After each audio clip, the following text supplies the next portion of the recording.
Olá, seja muito bem-vindo ao meu canal e no vídeo de hoje eu quero conversar um pouquinho com você sobre algumas características do contrato de compra e venda imobiliário. Mas antes de entrar específico no assunto do contrato de compra e venda envolvendo imóveis, é preciso a gente falar de uma forma geral, algumas características gerais do contrato de compra e venda.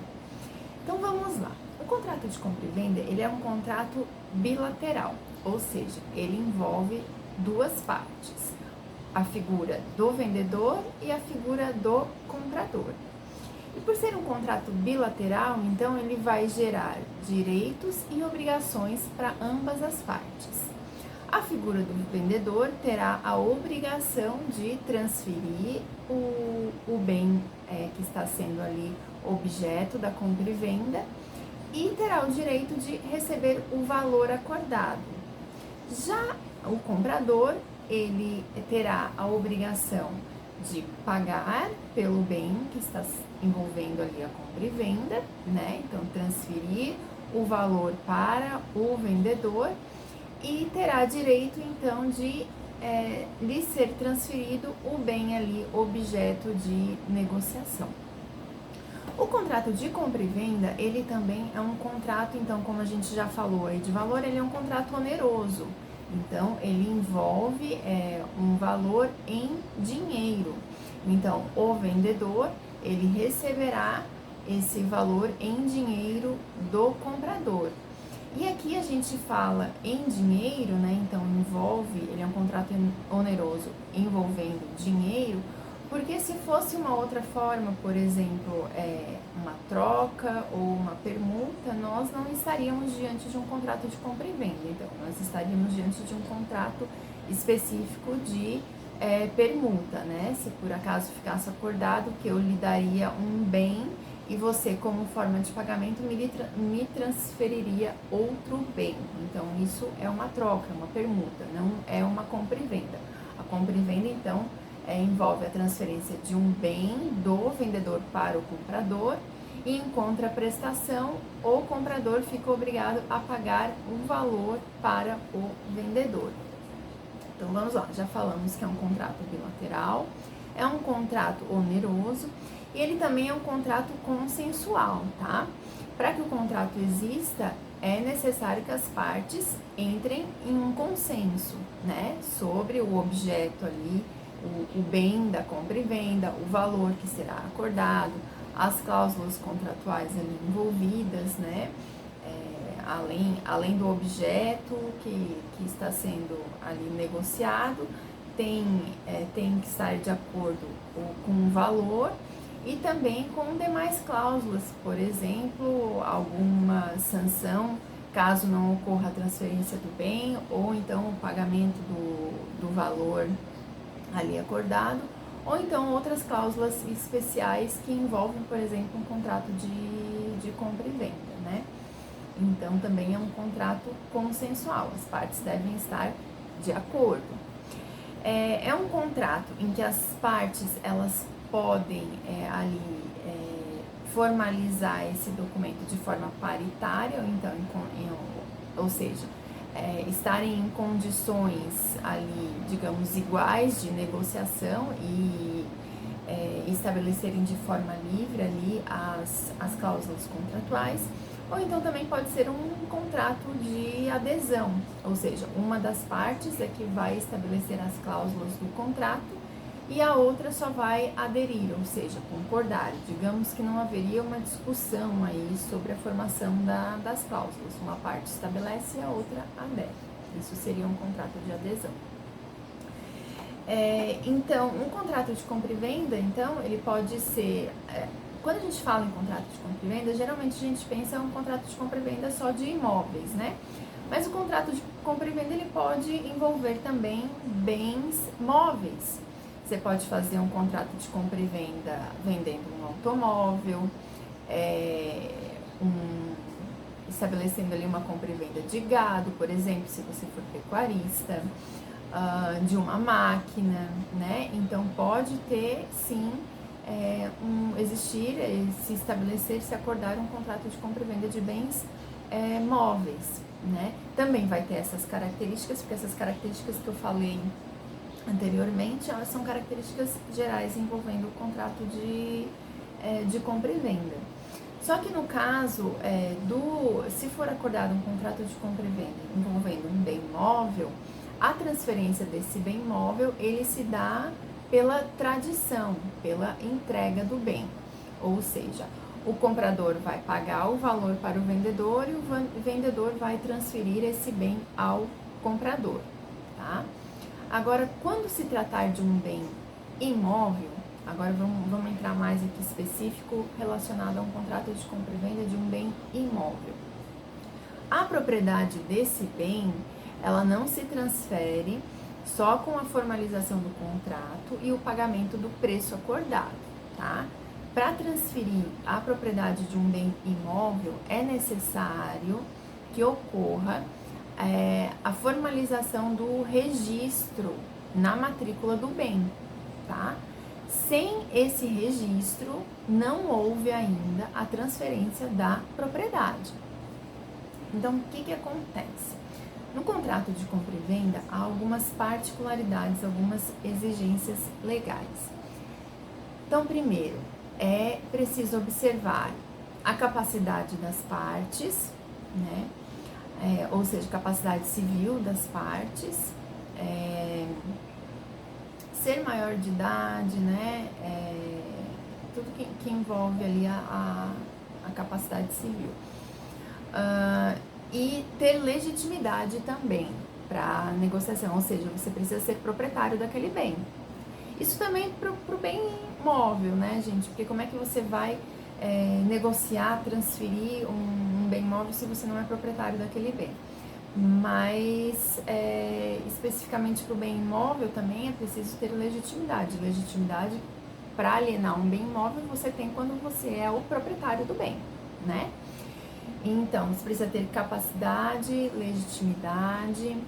Também é muito importante observar quando se envolver imóveis com valor acima de 30 salários mínimos, é necessário que esse negócio seja formalizado através de uma escritura pública, não apenas por um contrato particular de compra e venda. O contrato particular de compra e venda, ele até pode ser realizado, mas ficaria como se fosse um contrato prévio, né? Em que ali se formalizaria um compromisso de compra e venda. Mas para formalizar mesmo, para se estabelecer a compra e venda de um imóvel que for com valor superior a 30 salários mínimos, é necessário a exigência da lei que se formalize através de uma escritura pública.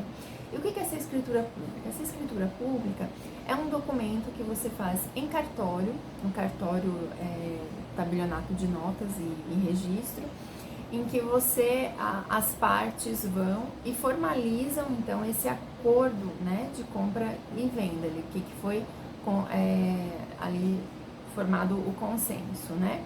Então, se formaliza nesse documento as partes envolvidas, quem é o comprador, quem é o vendedor, o objeto ali, qual o imóvel envolvido, todas as características, né? O valor a ser pago, como que vai ser pago esse valor, à vista, foi parcelado, né? E ali se formaliza a declaração de transferência desse imóvel através da compra e venda. Só que o que acontece? Esse documento, por si só, ele não é suficiente para se formalizar essa transferência do imóvel.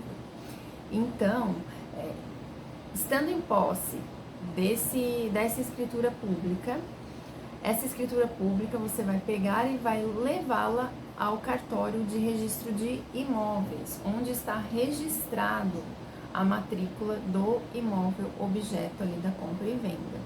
E lá no registro de imóveis é que você vai formalizar, então, através do registro, a transferência do imóvel, né?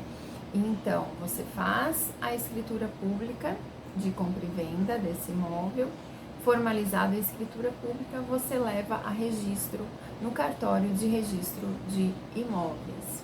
Isso tudo para imóveis que envolvam um valor acima de 30 salários mínimos.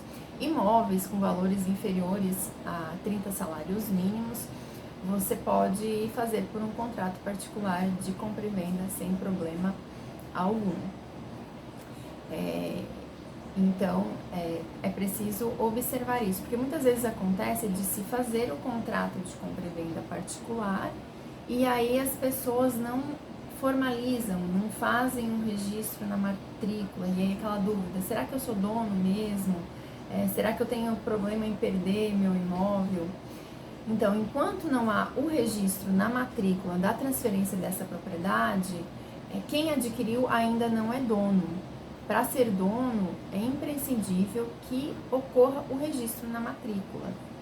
E outro ponto importante é que o vendedor, ele não é obrigado, tá, gente? Por mais que se tenha um contrato, que seja um contrato particular de compra e venda, ele não é obrigado a transferir, a formalizar ainda o registro na matrícula do imóvel, se o preço ajustado não for quitado, tá? Essa obrigação, ela existe só após a quitação do preço que foi ajustado entre as partes. Enquanto não houver a quitação, o proprietário, o vendedor ali, não é obrigado a fazer essa transferência. Então, acontece muitas vezes de se fazer um contrato prévio, um contrato particular de compra e venda, quando é feita uma venda a prazo, se estabelece ali as condições de pagamento a prazo. Então, até que se cumpra, até que se pague a última parcela, fica vigente ali aquele contrato de compra e venda. E após a quitação, quando se for fazer o registro, a transferência no registro de imóveis, precisa sim antes passar pelo tabelionato de notas e documentos para se formalizar a escritura pública. Fazendo a escritura pública, se leva a registro na matrícula do imóvel e se procede então com a transferência do imóvel através do registro público. Bom, e para finalizar então o vídeo, uma última informação sobre os custos, né, para essa transferência. Quem deve arcar com os custos do registro, né, da transferência do imóvel? A lei civil, ela estabelece, então, que é possível as partes estabelecerem em contrato quem vai arcar com os custos. Mas no silêncio desse ponto, desse aspecto, a lei, ela coloca que os custos devem ser arcados pelo comprador. Então, quem está comprando o imóvel é que é o responsável por realizar ali o pagamento dos custos referentes à transferência do imóvel.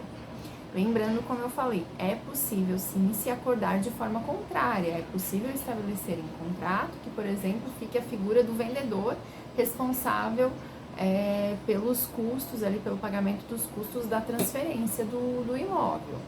Mas no silêncio desse acordo entre as partes, a regra da lei civil, né, no código que estava estabelecido no Código Civil, é que essa obrigação fica a cargo do comprador, de quem está adquirindo o imóvel. Espero que vocês tenham gostado então do vídeo de hoje. Deixem seus comentários, curtam esse vídeo, se inscrevam aqui no canal para acompanhar as demais publicações e também me siga nas redes sociais. Espero encontrá-los em um próximo vídeo. Até breve. Tchau, tchau!